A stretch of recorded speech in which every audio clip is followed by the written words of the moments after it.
బుజ్జి, నువ్వు స్కూల్కి పోయినలేదు కదా? స్కూల్ కి పోయే వస్తున్నాయి బుక్లు కనపల్లా.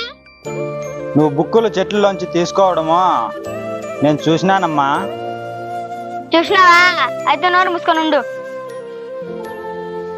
అదేంటి బుజ్జి అలా మాట్లాడుతున్నావు? ఇంకెలా మాట్లాడాలి? మా అమ్మ నాకు చెప్పినావంటే స్కూల్కి పోకుండా ఉండడం తప్పు కదా బుజ్జి. చూడు, మర్యాద చెప్తున్నా, పెద్ద చిన్న కూడా చూడు మళ్ళా. సరేలేమ్మా, ఒక కూతురు లాంటి ఆడబిడ్డవని మంచి మాట చెప్పుదాం అనుకుంటే మరి నీకెందుకు అంత కోపం అమ్మా? అందరి గురించి నీకెందుకో, నీ బిడ్డలే నువ్వు చూసుకో.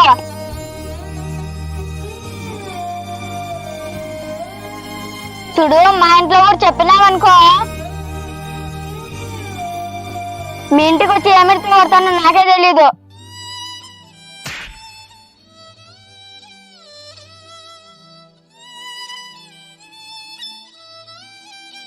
మంచిగా చెప్పేళ్ళకు కాలం లేదు, అడ్డగోలంగా మాట్లాడి అన్యాయంగా మాట్లాడదే కాలం ఈ కాలంలో.